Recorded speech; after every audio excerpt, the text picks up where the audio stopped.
Hi friends, good afternoon అందరికీ. నేనైతే lunch చేస్తున్నా. నేనైతే మెంతి కూర పప్పు చేశాను. ఇంకా దానిలోకి ఆమ్లెట్ అయితే బాగుంటుందని చెప్పేసి ఆమ్లెట్ అయితే వేశాను.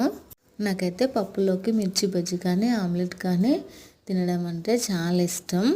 ఇక్కడైతే మా బాబు గిన్నెలో నుంచి తీసి అందులో పెడుతున్నాడు అన్నము స్పూన్తోన. మళ్ళీ ఇంకా నేనైతే అన్నం పెట్టుకున్నా. నేనైతే ఇక్కడ అన్నం కలుపుతున్నా. మా ఆయన పక్కన ఎంతసేపు కలుపుతావు అన్నం, తొందరగా తిను అని అంటున్నాడు. నాకైతే తొందరగా తినడం అస్సలు రాదు. పప్పు ఆమ్లెట్ కాంబినేషన్ అయితే సూపర్ ఉంటుంది. నాకు ఇట్లా తినడం కూడా చాలా ఇష్టము. ఇంకా మా లంచ్ అయితే ఇది ఈరోజు. మా బాబుకి పెట్టిన తర్వాత మేము తింటున్నాము. నాకైతే మా బాబు మీదే ఉంది అన్నం అంతా చల్లుతున్నాడు అని చెప్పేసి. టేస్ట్ అయితే సూపర్ ఉంది పప్పు. ప్లీజ్ నా వీడియో నచ్చితే లైక్ చేసి సబ్స్క్రైబ్ చేసుకోండి ఫ్రెండ్స్.